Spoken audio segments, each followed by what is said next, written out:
Vojne čas je čas miru in čas spomina, o tem prelepa cerkev Javorci pričuje. Težko se je vedno vračati v tiste čase, v čase prve vojne, a s pesnikovimi besedami dah trpljenja ne poneha in osmislimo ga tako, da absurdnih let ne pozabimo, ampak se jih spominjamo. Ne le let vojne, trpljenja narodov in grozot posameznih držav kot takih ali Evrope, temveč trpljenja in grozot posameznikov, oseb in individualnih usod.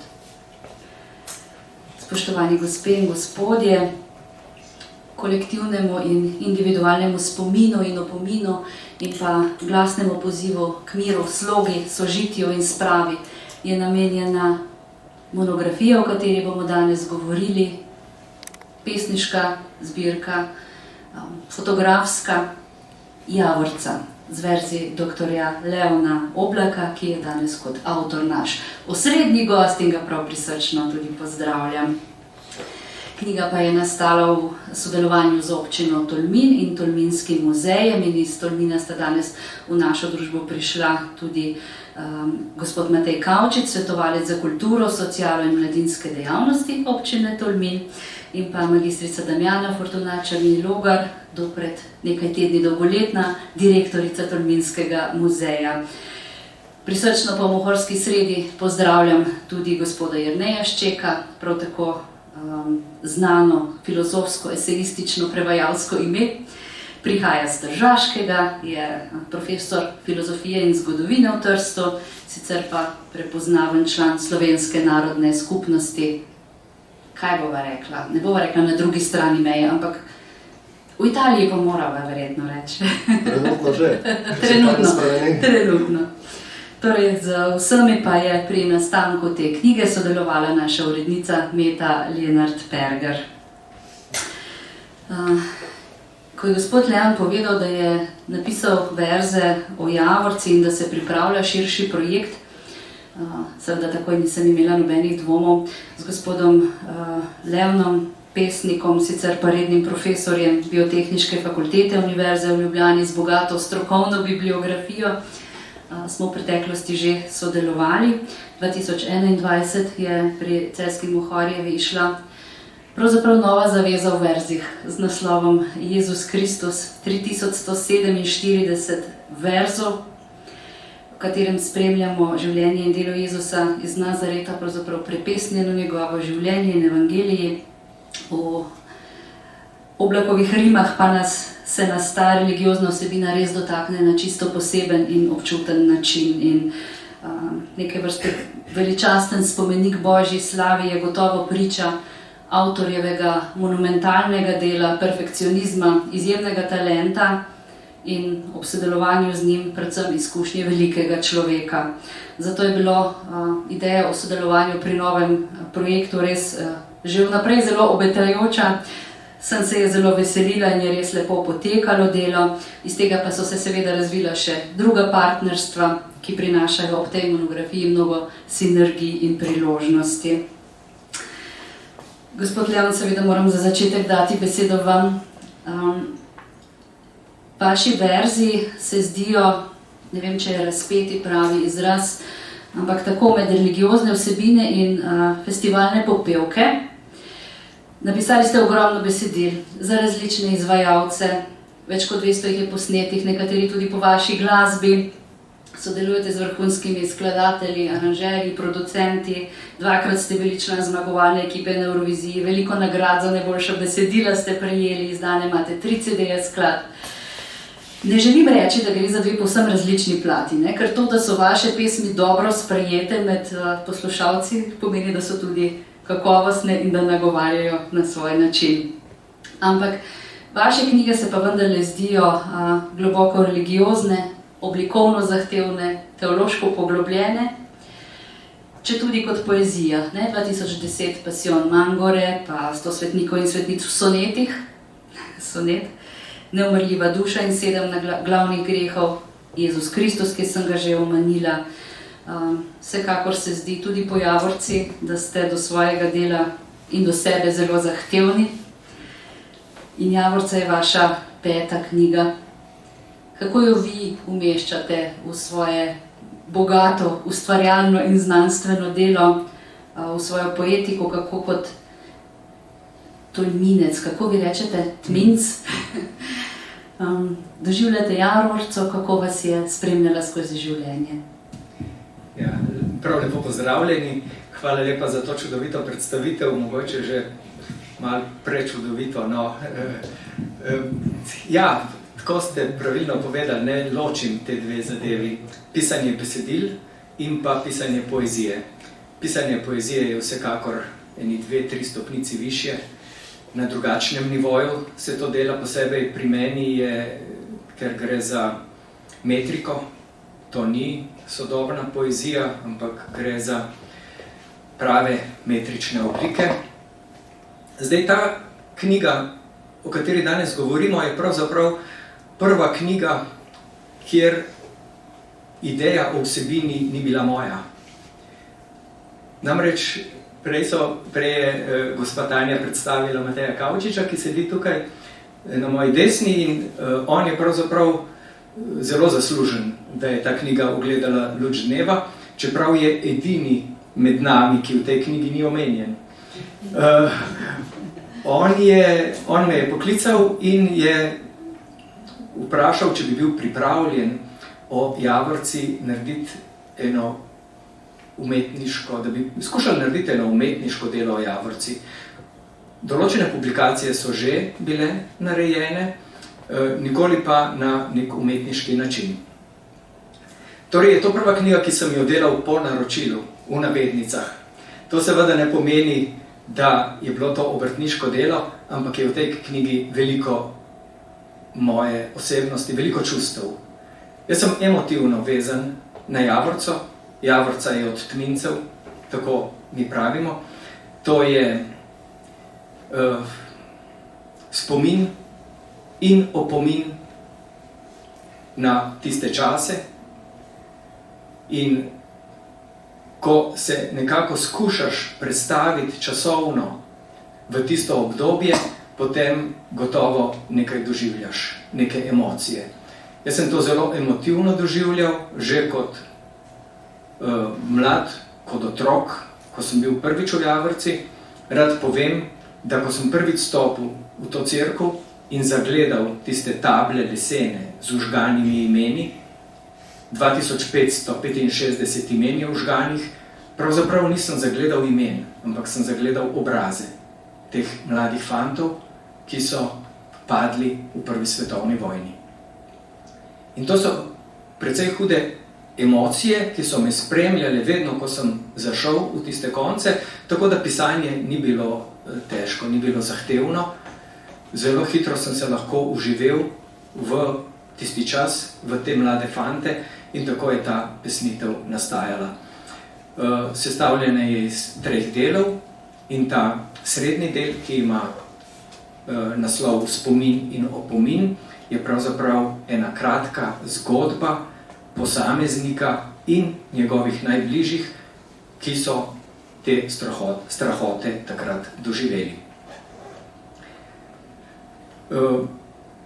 Mogoče bom še kasneje kaj povedal, zdaj bi pa za občutek, da boste videli, kako ta zadeva zgleda, vam prebral 3 kratke pesmi iz tega srednjega dela. Torej, to je pisano na tak način kot nek libreto, lahko bi se ga tudi uglasbilo, in tudi so že ideje, da bi se to uglasbilo in da bi zbori ta del prepevali. Torej, glavne osebe, ki nastopajo, so mlad vojak, ki je mobiliziran na fronto, njegova žena, pravkar sta bila poročena, on niti ne ve, ko je bil mobiliziran, da je žena že noseča z njim, gre na fronto in tega niti ne ve. Žena v tistem obupu se tudi odloči, da bo šla, da bo delala kot bolničarka v zaledju fronte, potem spregovori tudi še nerojeni otrok, tudi borci so njegovi soborci, ki so na tej fronti, tako da tukaj je dejansko možnost, da različni zbori moški, ženski, otroški, solisti pojejo in upam, da bo res, tako kot je predvideno naslednji korak, tudi ta uglasbitev te pesnitve. Torej, prebral vam bom iz tega dela prve 3 pesmi, torej začetek, mlad vojak, mož na fronti. Te bo sploh našlo moje pismo, draga. Ga bom uspel do konca napisati. Morda me prej utrujenost premaga. Morda bom vendarle uspel zaspati. Če bom zaspal, bom sanjal spet o tebi. O najnih sprehodih v tistem parku. Veš, tvojo sliko vedno imam pri sebi. Edino čisto stvar v tem blatnem jarku. Le nežni, topli, žametni spomini me grejejo v obupno hudem mrazu, ko glasni veter brije po tišini in z ostrim snegom reže po obrazu. 3 slabe mesece sva poročena, že skoraj 2, pa strah v srce mi sili. Presrečen sem, da ti si moja žena, potrd, ker so od tebe me ločili. Te bo sploh našlo, draga, moje pismo. Tu sem nemočen, žalosten in jezen. Vse drugo smo, samo ljudje več nismo. Edino, kar imam, si ti, ljubezen.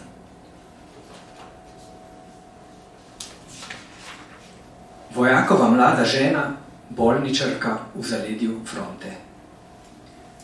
Kdo je za to morijo kriv? Potoke solz sem že prelila, noči in dneve premolila. Ne vem, kje si sploh še živ? Ostal mi je le tvoj poljub, slovo na praznik svete Ane. Saj veš, da tvoj dotik ostane prilepljen na milijon obljub. Ah, kot bi vedel, ljubi moj, brez tebe nisem več zdržala in sem še sama se podala v vrtinec groze za teboj. Kje si moj mož, tam dalec stran? Zdaj diham nežnosti iz parka, ko delam kakor bolničarka v zaledju fronte noč in dan. Ne smeš umreti, res ne smeš. Za tebe, Božjo mater, prosim, saj tvojega otroka nosim, še dobro, dragi, da ne veš. In še nerojen otrok v telesu svoje matere. Na kakšen svet prihajam in kakšno je življenje? Tesnoba me obdaja. Saj slišim čudne zvoke, bobnenje in grmenje. Kaj zunaj se dogaja? Le kdo je moja mati in kakšen je moj oče? Sta starša vir topline? Sem zaželen, bom ljubljen. Me čaka kdo in hoče sprejeti v krog družine. Preveč sem radoveden, preveč vprašanj postavljam in tega se zavedam. A res me vse zanima, zdaj, ko se že pripravljam, da luč sveta zagledam. Tako želim in upam, da rojen bom v radosti, v prijaznih barvah dneva, da mirno in spokojno odkrival bom skrivnosti, ki stvarstvo jih opeva. Rečem, da sem lepa hvala. Mislim pa, da razumete, zakaj po vašem branju nismo ploskali. Vzdušje se mi zdi tega preprosto ne dovoli. Ne? To je bilo tako, kot smo gledali Jančarjevo dramo. Pa smo imeli na koncu tudi občutek, da ne bi ploskali, ker smo bolj kot ne vsi jokali. Pa ne zato, ker seveda umetniki ne bi dobro interpretirali. Ampak ja, je to tisto, kar sem na začetku nakazala in kar ste pravzaprav sami že razložili. Vstopamo v osrčje vojne, ne samo kot vojne, ampak kot usode posameznika, razmer, v katerih se znajde posameznik. Prej je bil pri meni gospod Gregor Čušin, ki je v Tolminu, ko smo imeli predstavitev pesmi, tudi interpretiral, ne, in je rekel, ko sem dobil pesmi, da jih preberem, so pesmi, jih bom prebral, je rekel, ko sem prvo prebral, sem jokal. Zelo občuteno jih doživimo. Na mojstrski način ste pravzaprav predstavili. Jaz pošlo ven. Lahko sem za ta drugega, prosim.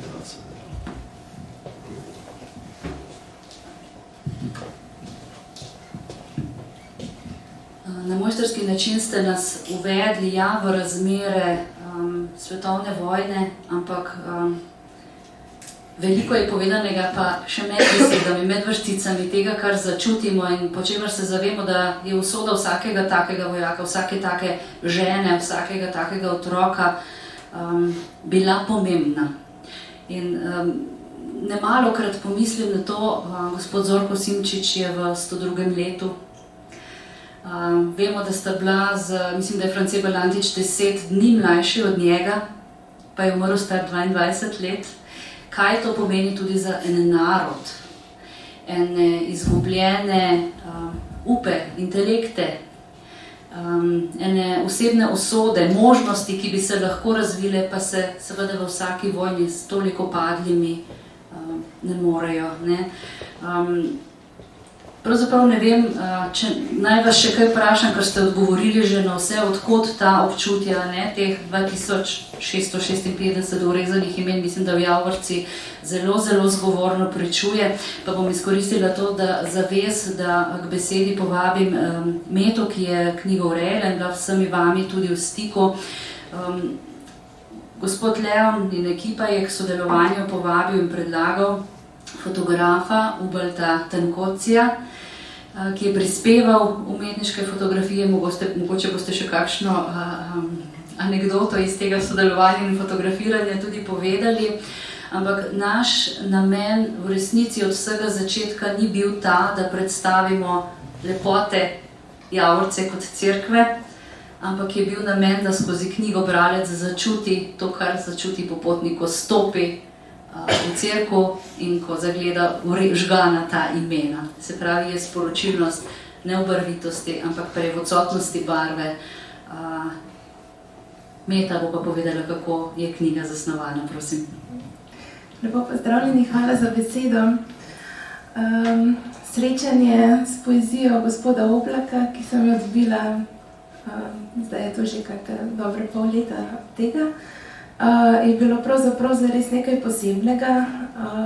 To srečanje mi bo ostalo v lepem spominu, zato ker je to poezija, ki bi jo vsaj na ravni sporočilnosti definirala kot poezijo dobrega. Jaz vidim v njej veliko dobrega. Zdi se mi, da prinaša eno zelo bogato pozitivno sporočilo o spravi oziroma pozivu k spravi, ki je v časih, ko občutimo razdvojenost, tako v naši družbi kot v vojni, ki se dogaja, pravzaprav še kako aktualno in potrebno. In se mi zdi, da je to sporočilo veliko lažje približati ljudem preko pesmi, preko slike, skratka preko umetnosti, ker ga začutijo čisto drugače. Mogoče povem, ker boste tudi drugi še govorili več o vsebini, povem nekaj o tem, kako je ta zbirka zasnovana, oziroma celotna publikacija. Prvi sklop pesmi, ki jih je zapisal gospod Oblak, tvori 8 pesmi s 7 verzi. Vsaka od teh pesmi se začenja z eno od črk, ki tvori ime Javorca, in potem je zadnja pesem sestavljena iz prvih verzov teh pesmi in tvori akrostih Javorca, tako navzdol. Kot rečeno, po vsebini so to zelo močne pesmi. Še dodatno pa k vsebini prispeva fotografija. Za primer mogoče damo eno. Tako zelo zabrisana fotografija, ki bi rekla subtilno prispeva k samemu doživljanju pesmi. S gospodom fotografom, ko sva nazadnje govorila, je tudi sam omenil, da je imel vedno pred očmi, da bodo te fotografije v črno-beli barvi, zato da barve ne bi kakorkoli vzele, skratka, da bi pomen, da bi sama poezija govorila zase, fotografija pa samo tako v nekih zarisih prispevala in doprinesla k doživljanju tega. Drugi sklop predstavljajo pesmi, ki so, če lahko tako rečem, položene v usta, torej, kot je bilo že omenjeno, bolničarki, mlademu vojaku, nerojenemu otroku. In kot ste videli, gre pravzaprav, ko ste slišali za doživljanje tega, kar se je dogajalo, pravzaprav skozi oči oseb, ki so bile v vojni udeležene. In gospod Oblak, preko ste rekli, da ste kot deček videli obraze, ko ste videli v cerkvici, v Javorci te napise. Se mi zdi, da tukaj ste pravzaprav v teh pesmih dali osebam obraze, čeprav niso poimenovani, ampak se mi zdi, da v tej vojni velikokrat beremo kot o nečem, kar se je zgodilo v številkah, v nekih dejstvih, pozablja se pa ta občutenja, ki so, torej, kar so ljudje doživljali, in to pravzaprav je najpomembnejše in se mi zdi, da je tukaj tako lepo sporočeno preko teh pesmi. V zadnjem sklopu pa je pravzaprav samo ena pesem. Njen naslov je Da bi se nikdar več ne ponovilo. Takole bom pokazala. Pravzaprav jo spremlja, gre za sonet, spremlja pa to pesem v vseh 4 jezikih. Tudi fotografija najprej oddaljenega tabernaklja, ki je malo bolj zatemnjena, potem pa se na 4 straneh vedno bolj približuje temu tabernaklju, srcu cerkve in postaja tudi vedno svetlejša. Tudi to nosi potem svoje sporočilo. Pravzaprav sama ga razumem oziroma vidim usporednice s tem, da nas tudi ta poezija pelje v samo srce, tako kot tabernakelj predstavlja samo srce cerkve. Spregovorila bi še o prevodih, namreč vse pesmi so prevedene v angleški, nemški in italijanski jezik, kar je še dodatna vrednost te zbirke, se bo tako razumljiva širšemu krogu ljudi. Pohvalila bi delo vseh 3 prevajalcev, ki so prepesnili pesmi, ki sem jih omenila v tem prvem delu, torej te 3 sklope pesmi, kajti to je izjemno težavno delo, in to je v bistvu en velik poklon, bi dala tako temu, kar so naredili, kot tudi samemu sodelovanju z njimi. Prevedli so tudi 2 spremni besedi, ki potem umeščata to poezijo v zgodovinski, geografski kontekst. Spremni besedi sta zapisala gospa Fortuna Černi-Logar in gospod Ernest Ček, pa sta več povedala potem sama. Jaz naj samo povem, da pravzaprav največji izziv urejanja te zbirke je bila koordinacija teh besedil, tako da so bila torej da so se pomensko lepo ujemala, da so bila citiranja ustrezna, vsak jezik posebej, samo zbirko pa pravzaprav ni bilo dela, ker je bila tako odlično napisana že v samem začetku. Zdi se mi samo še beseda k spremnim besedam, da tudi ti 2 ponujata ogromno možnosti za dodatno refleksijo, torej poezija skupaj z branjem teh 2 spremnih besed se mi zdi, da pravzaprav ponuja neko tako izkušnjo, ki jo je vredno doživeti tudi ob obisku Javorce, če imate priložnost, da se usedete v ta gorski amfiteater in ob tej prečudoviti cerkvici. Potem pustite, da vas nagovori tako poezija kot samo okolje.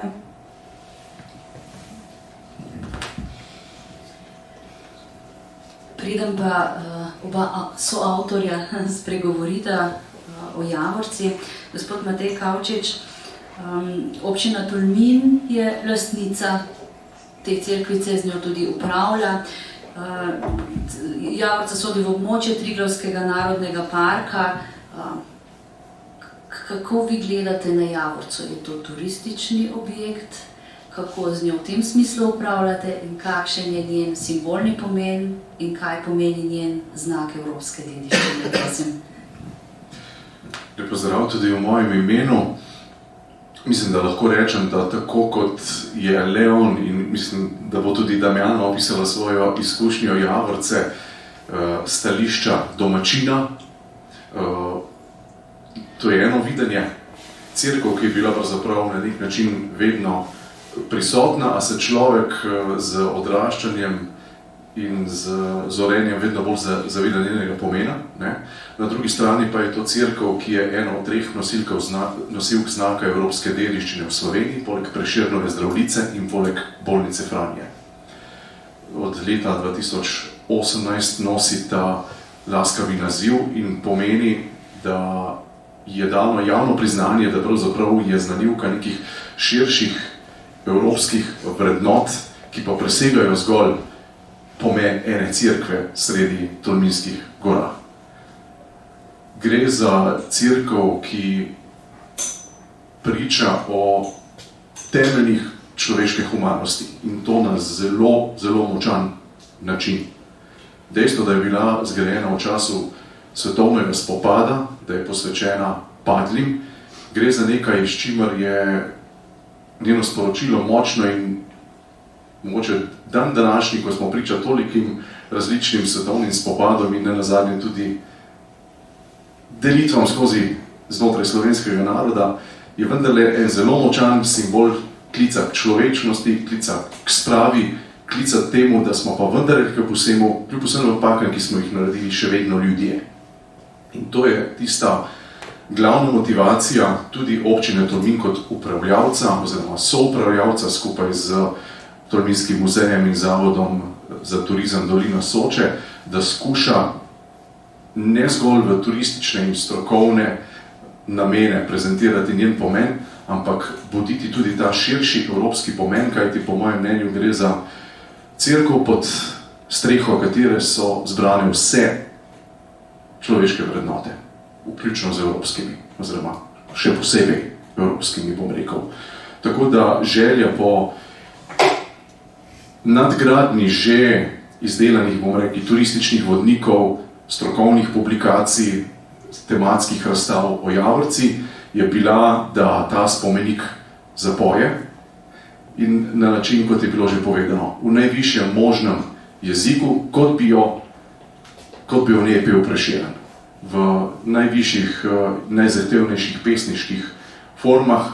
Vedeli smo, da naš someščan, sokrajan Leon Oblak te forme obvlada verjetno tako kot malo kdo v Sloveniji. Prav te dni berem Capudrov prevod božanske komedije in lahko bi rekel, da je Leon Oblak več kot dostojen naslednik že pokojnega Andreja Capudra.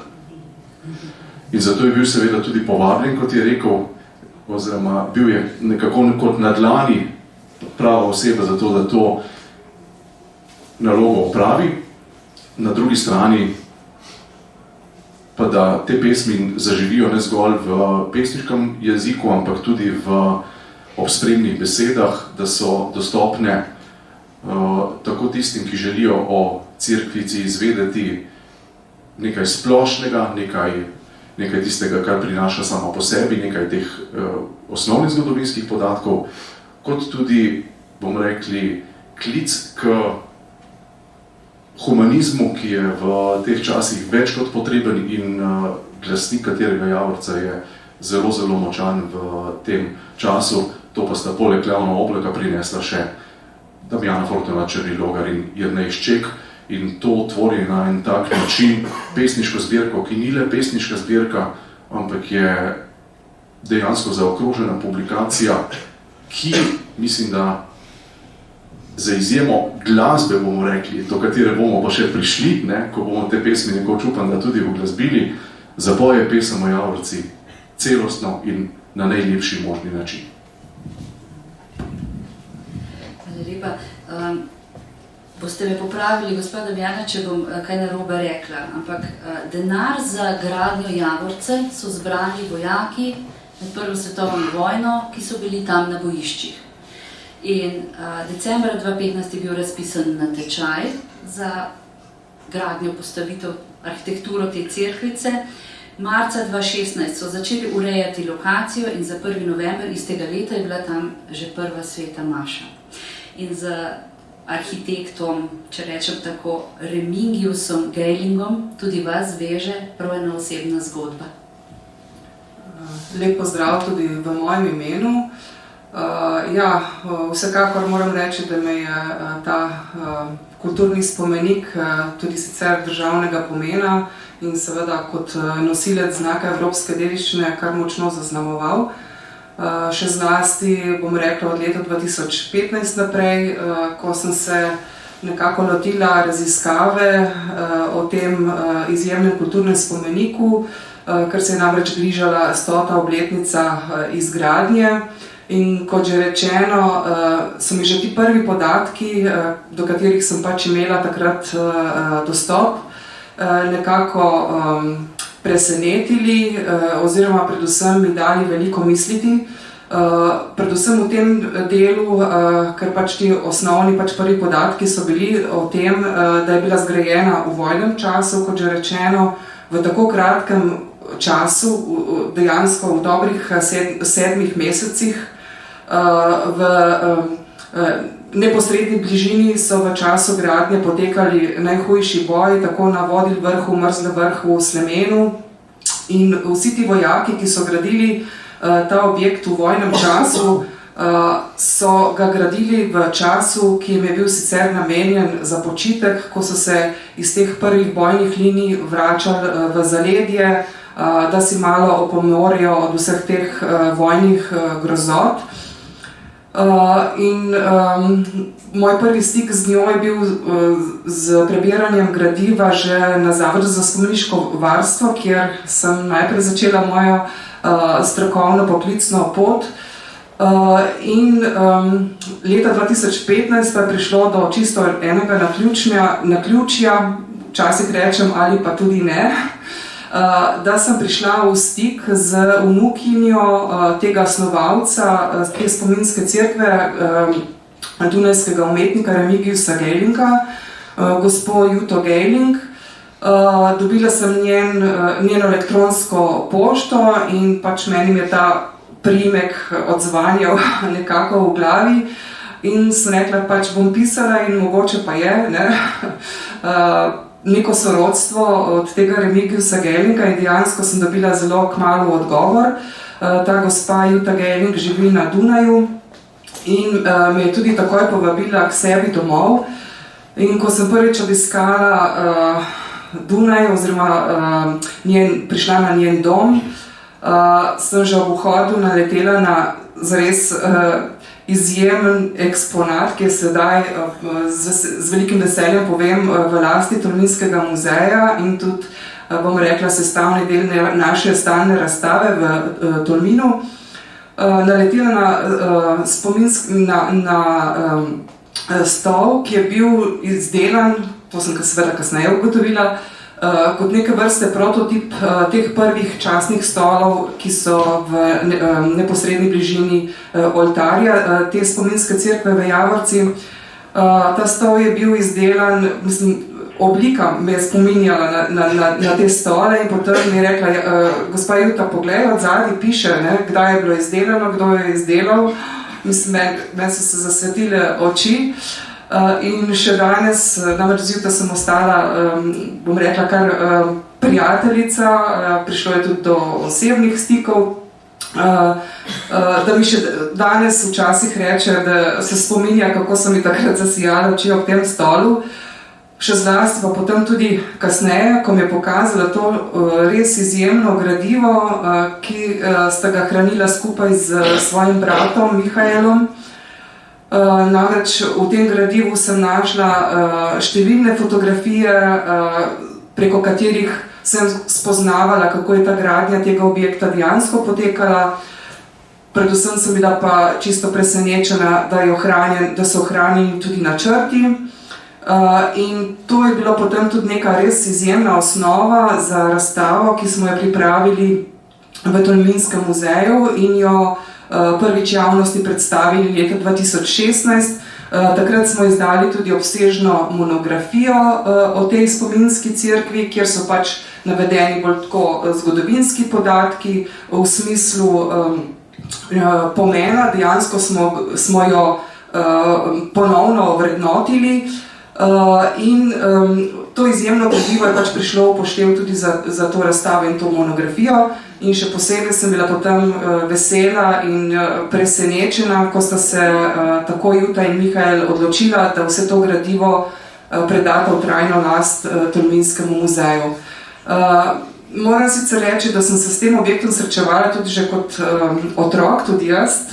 Namreč starši smo večkrat obiskali Javorco, še zlasti, ko smo šli na obisk k takratni družini Gregorčič, ki je bivala na tej kmetiji v neposredni bližini.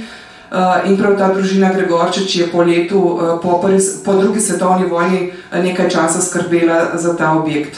Tako da zame je ta objekt zares izjemnega pomena in tudi naša želja je in moja želja je bila, da ga predstavimo ne samo z nekimi zgodovinskimi podatki, ampak predvsem, da predstavimo to zares izjemno sporočilnost tega objekta, kot je bilo že povedano, zgrajen v vojnem času, zgrajen že niti ne v bistvu po dobrem letu, ko se je odprla Soška fronta na pač tej naši meji.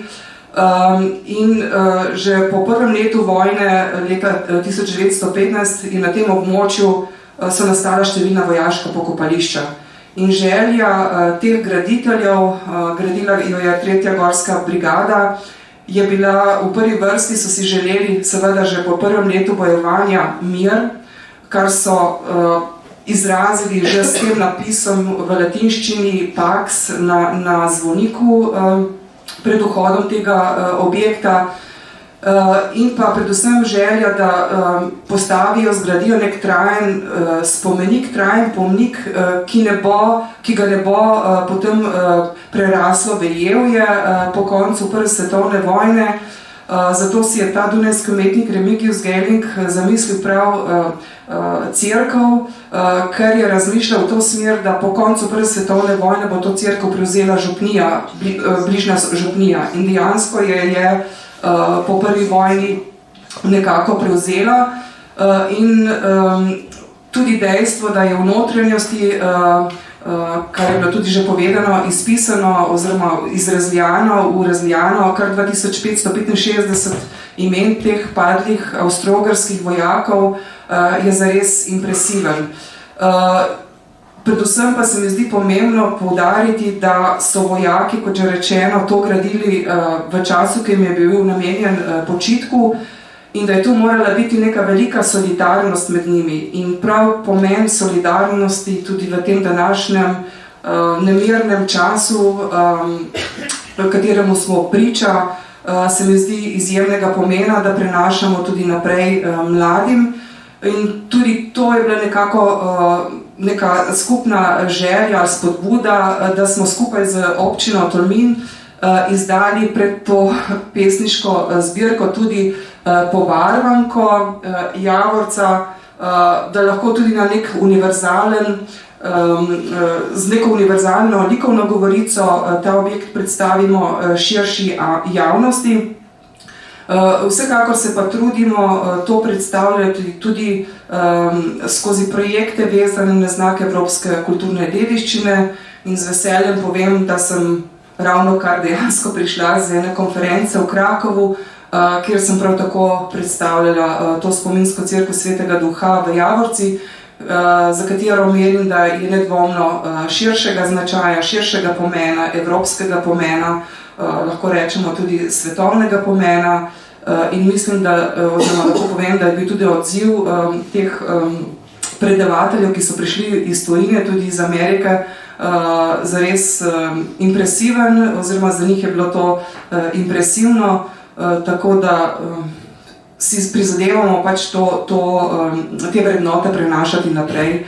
In sem zelo vesela, da vse to sedaj zaokrožamo tudi s to pesniško zbirko, kot že rečeno, na drugačen način, ampak zelo poveden, čustven in mislim, da je to zares pika na i vsem tem našim aktivnostim. Toliko različnih narodov je stopalo skupaj skozi vrata, složno v cerkev so stopali katoličani, protestanti, pravoslavni, judje, muslimani, ateisti. Gospod Šček, tudi vaša sprednja beseda je tako zelo impresionistično se začne s to potjo na Javorco. Na njo so vezani tudi vaši osebni spomini, seveda, ne? Ampak gospa Damjana je prej omenila, želeli so si samo mir, to so zapisali na Javorco. Se človeštvo iz tega v resnici, iz zgodovine, kaj uči, kaj nauči? Dobro jutro, dopoldneva se to sme, dobar dan. Dovolite, da vam uvodoma nekaj delim z vami, kako osladno to danes zveni, so nam ukradli en prelep pojem. Nekaj skromnih misli. Uvodoma hvaležnost, da sem lahko tu ob vas, ni malo. Drugič hvaležnost, da se lahko srečamo tudi v teh prostorih. Jaz priznam, da sem ob obiskovanju kot otrok Ljubljane čakal, da v bistvu pridem sem stikati med temi policami in je bil to nekaj moj nedeljski ali kakršenkoli že sladoled. In torej je lepo, da se danes z nekaj gubami več nekaj vračamo v ta prostor. Evo, jaz bi temu rekel obljubljena dežela sredi obljubljenega mesta, kakršna je Ljubljana za tržaškega Slovenca. Kot rečeno, nekaj skromnih misli, ne bom besedičil. Kar se moje Javorce tiče, seveda to jesensko porumenelo listje. Torej, samota, ki je samo navidezno nekje samotna, jaz te stvari čutim zelo resno, zelo stvarno. Mrzli vrh, Prtovč, Tolminske ravne, tisto ploščo pod Škrbino, Planinsko in Plezavsko nekje med ti kraji pač vlečejo, nagovarjajo tako ali drugače. Ne samo zato, ker imam pač staro mamo, novno, kot Primorci temu pravimo, iz Bolca doma, iz Beca,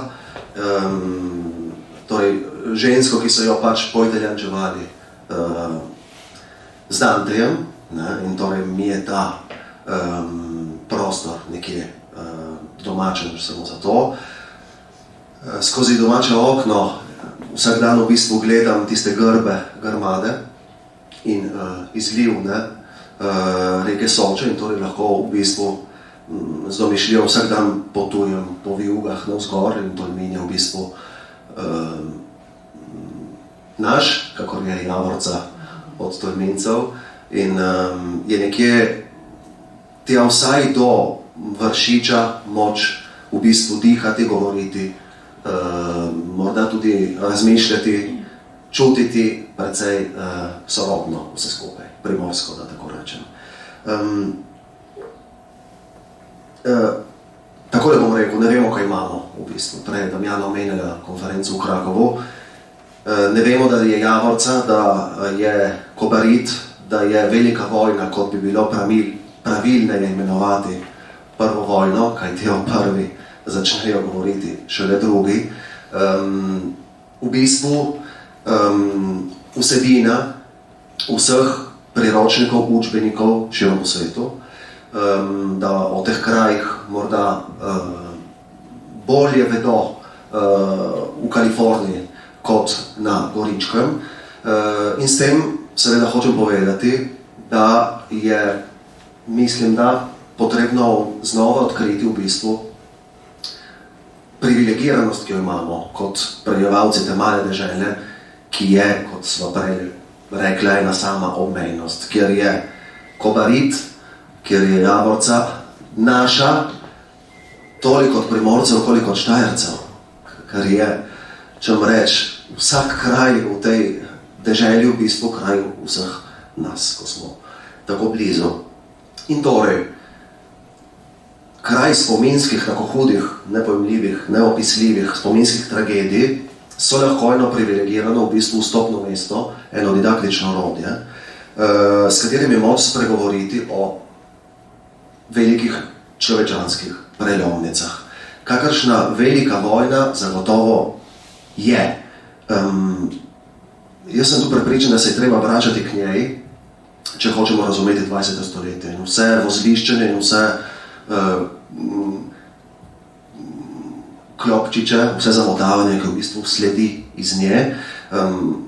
Zadnje vojno obdobje nam v bistvu odpira oči nad tem, da stojimo na tistem mestu, da so se neke geopolitične razmerja v 100 letih prav malo premaknila, da je, tako kot je vojna pač počela v Sarajevu zaradi zavezništev, zaradi Avstrije, zaradi sosedne Srbije in Rusije, za njo smo v bistvu na istem, in da je torej Javorca in tudi to delo eden od, kot rečeno, dragocenih, didaktično dragocenih orodij, zato da se vračamo tja, kamor je potrebno, če hočemo potem posledice razumevati.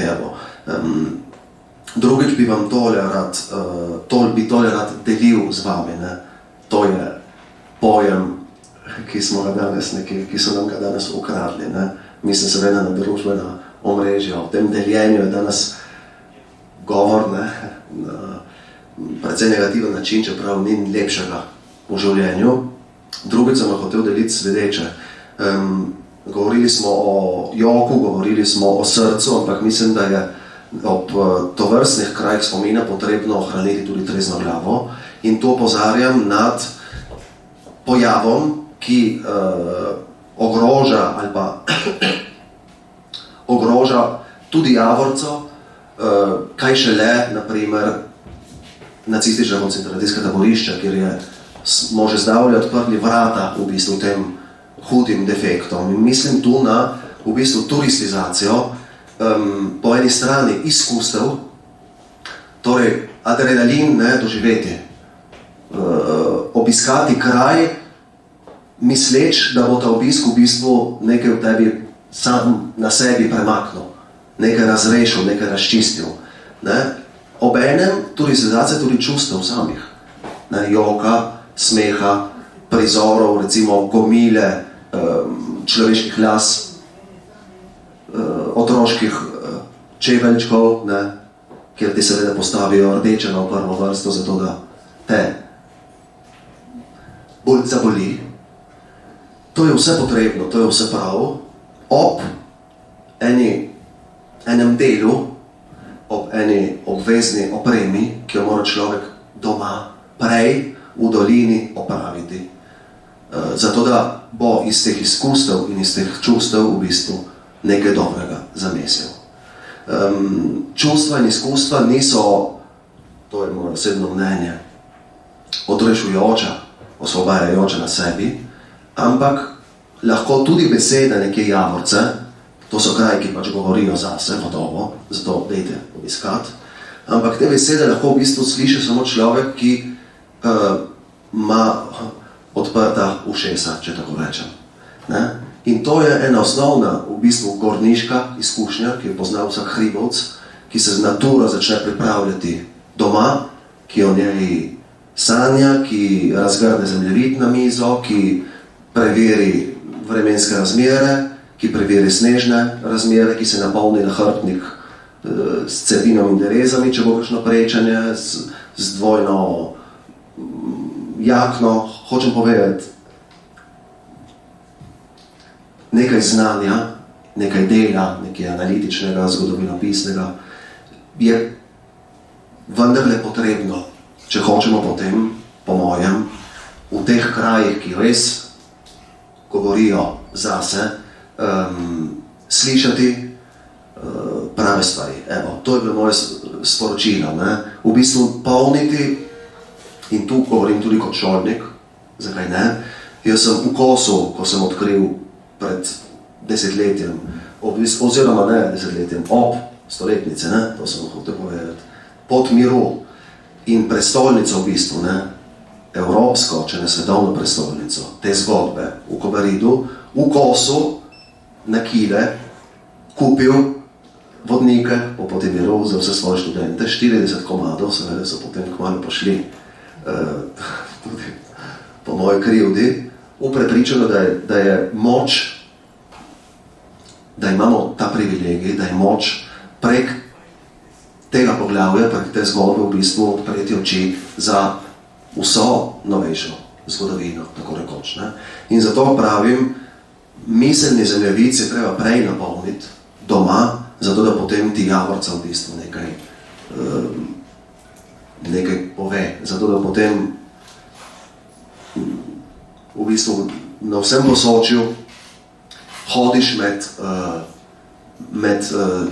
mrtveci, med trupli, ne, med duhovi, ampak ti duhovi govorijo, ne, in v Javorci govorijo ekumensko.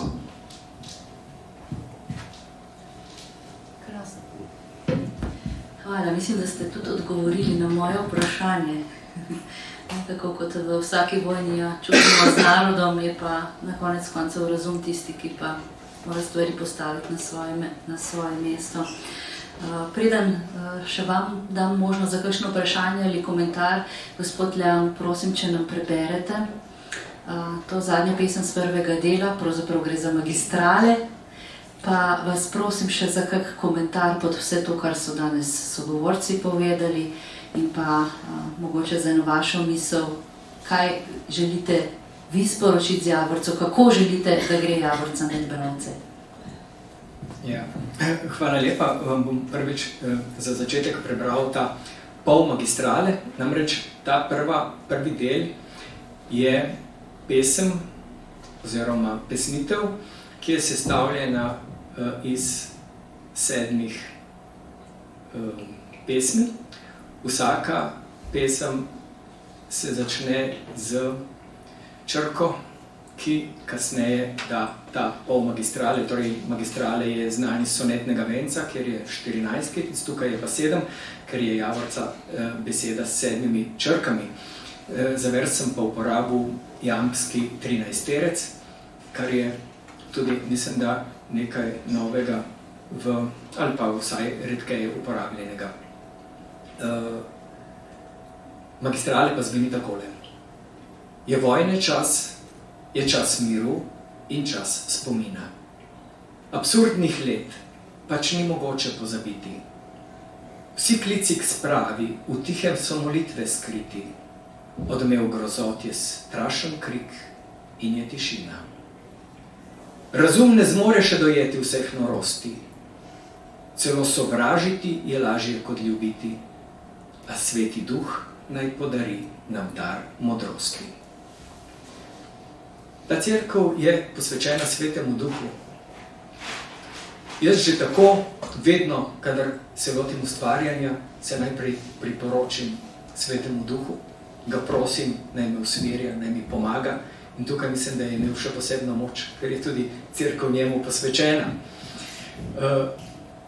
Ko sem začel ustvarjati, sem se spomnil na besede nemškega dramatika Bertolta Brechta, ki je izjavil: knjiga je orožje, vzemi jo v roke. Metaforično je to zapisal, vendar pa ta knjiga je orožje za boj proti vojni oziroma za boj za mir. Zavedal sem se, ko sem začel pisati stare modrosti, da mir ni nekaj samoumevnega, ampak da se je za mir potrebno boriti. Lahko govorimo o miru v svetu, ki ga ni. Lahko govorimo o miru v državi, ki ga ni. Lahko govorimo o miru v družinah, ki ga velikokrat ni. In lahko govorimo tudi o notranjem miru, ki ga je tudi izjemno težko doseči. Torej, štartati moramo od sebe, doseči notranji mir, ki ga lahko potem razdamo naokrog svojim bližnjim, najprej v družini, svojim prijateljem, svojim znancem, in potem bi se lahko ta mir širil tudi po naši državi. Kasneje pa bi morda lahko naša država bila zgled tudi ostalim državam v Evropi in v svetu. Tako da ta knjiga je namenjena temu, da se zamislimo, da se spomnimo, kaj pomeni nemir, kaj pomenijo vojne, in da nas to spremlja kot nek opomnik, nek opomin, da bi se to nikoli več ne ponovilo. In če dovolite, bi vam za konec še prebral ta zaključni sonet, da bi se nikdar več ne ponovilo.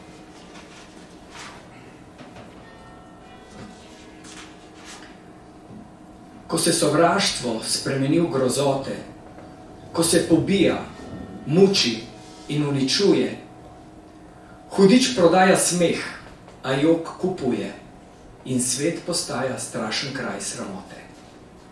V brezmejnosti človekove slepote ugaša sonce, svet se oddaljuje, nebo v trpljenju žalostno vzdihuje, izginja vse, kar je izvir lepote. Da bi se nikdar več ne ponovilo, naj bo sožitje, želja in postava, ljubezen pa zapoved in vodilo. Naj v vetru bratstva plapola zastava in v srca naj se vtisne sporočilo, za srečo sta potrebna mir in sprava.